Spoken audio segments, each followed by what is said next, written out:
Pity about this, Tinky Wink. You always used to love this time of year. Leaving a little mince pie and a glass of wine out for Father Christmas. And then scoffing it. Because I was a princess who can do what I bloody well like. I'm wondering if your father's wife would last till Boxing Day without having her head cut off. We knew if he gave her a hat, she'd probably be all right. Happy days. Yes. Maybe it was a little rash.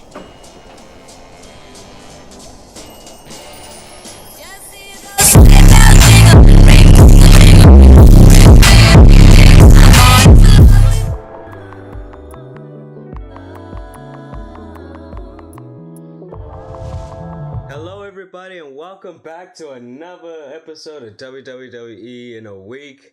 It's your host, it's me, it's PhD, and it is good to be back. It is good to finally, be in the studio again. This studio apartment of mine, I've been missing it for quite some time right now. I think I've been gone for like 6 months right now. But enough about that, let's get right into fucking Monday Night Raw. So on today's episode, we were pretty much covering Enzo's sensitivity training development. Or Enzo's STD as we would like to put it here on the SVB channel. Raw this week, what a drag. What a drag it was. And I didn't actually notice that it was a drag, but actually when I rewatch it, I am pretty much disappointed in the show. Not because of what they were putting on and how it was executed, but pretty much of how much they were putting on. There was so much fucking backstage, out of a ring, no action whatsoever content on this episode of Raw that I think there must have been like at least 20 minutes of wrestling and at maximum 25 minutes of wrestling. So yeah. Most of Raw's third hour was pretty much Enzo's sensitivity training. For if you don't know, Enzo has been given a sensitivity training development deal at the WWE because of, I guess it was showing his nudes around the locker room, which I don't understand. I mean, it's a wrestling company. I mean, if anything, I think all the boys in the back have done it before. I'm not saying anyone's gay. I'm just pretty sure that if you've been in the ring, like, let's be honest, if Bret Hart and Shawn Michaels had an Iron Man match that was 60 minutes long, you're telling me that they wouldn't have been too tired to just say, fuck it, I'm gonna just walk backstage naked after having a shower. I'm just saying, it's a possibility, but I'm not saying it happened.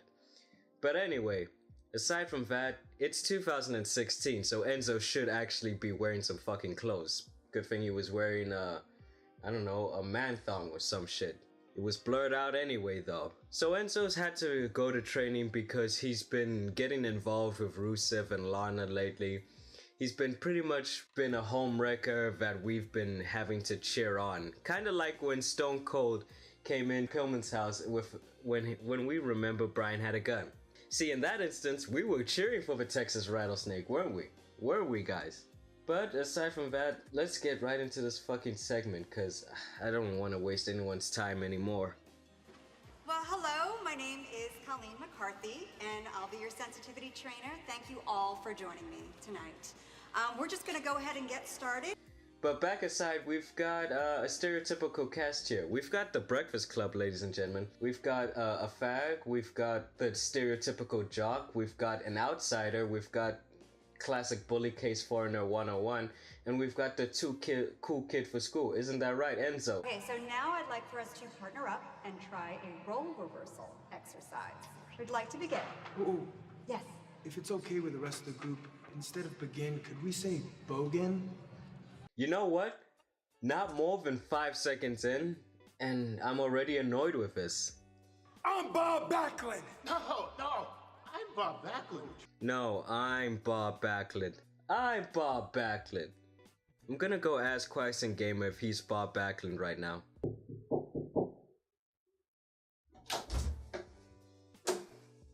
I'm Bob Backlund. Well, that was interesting. I'm Bob Backlund, and I'm trying to make you great again! Yeah, I guess we're gonna make Bob Backlund great again. To be fair, I don't know why they brought Bob Backlund back. It just felt like a weird thing. He's just so out of place. I feel like he should have just been on the pre-show. He should have been doing Booker T's role at this point in life. I'm sorry. I'll be Jinder. You'll be Enzo. Okay, I like where this is going, right? So Enzo is clearly looking at Turban Cowboy over here and saying, "All right, we're gonna reenact some shit. All right, let's get physical with these guys." And everybody swipes to the left when they see me on Tinder. Get it, guys, to the left because turbans have no rights. We spoke a different language on the plane, and now we're getting kicked out. That's insane. Anyway, it still freaking beats Little People's Court, I'll tell you that much. Well, I'm Enzo Amore, and I have little man syndrome. And I overcompensate with my bad attitude, and you can't teach that. You know what? I think Jinder wasn't doing an imitation. I think Jinder was actually revealing something about himself that we just really didn't know about. I think Jinder is a cuck. Irene. What up? You should man, I should listen. I think Jinder's a cuck, guys. My Instagram's WWE all day 21. Listen, I'm not ending up on World Star because of you this time, bro. You know, when Enzo actually made that reference to World Star, I kind of died a little on the inside. Personally, I really don't know if World Star's still alive. What's his freaking name? Turban Cowboy came into the room, and I swear, I told you guys he was a cuck, right? Why on earth does he come back to the room? Why is he just gonna watch this unfold while Enzo's getting his mat game on? But why the fuck was Rusev mad about this, in all honesty? Like, Rusev, you came in and you saw that he was doing a goddamn class that was helping him to reform his way, to helping him get better as a person. And then what do? You kick his ass with fucking Turban Cowboy. Talk about my wife. You didn't learn your lesson. He did learn his lesson, Rusev. He did. He wasn't even talking about your wife. He was talking about Jinder Mahal on Twitter. Did you learn your lesson?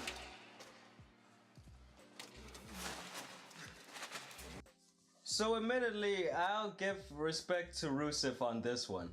He was acting like a big bully, but Jinder Mahal just like awkwardly stands there.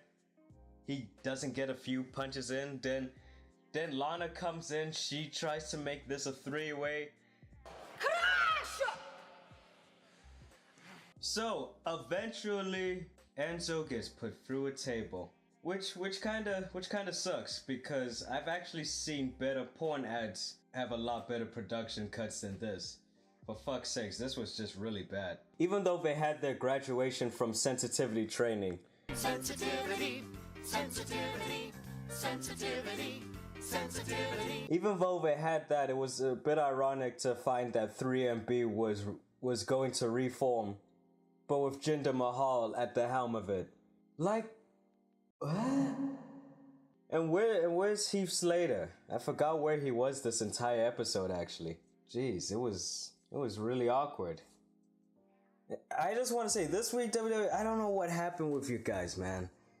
I just realized you guys are pumping out a lot of content. A lot of it. With a whole United Kingdom title now also coming into play leading this January. I don't know what this may mean for wrestling business as a whole. It could mean a reformation of like some sort of territorial way. You know, Billy and Mandy, you know, from the Grim Adventures said it best. You know, Austin summed it up even better. Destroy us all! Destroy us all! Destroy us all!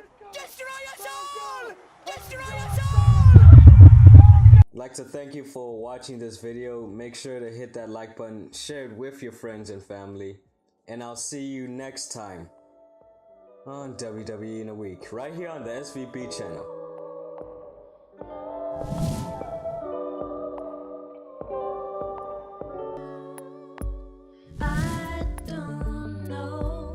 It always starts raining. I don't know why.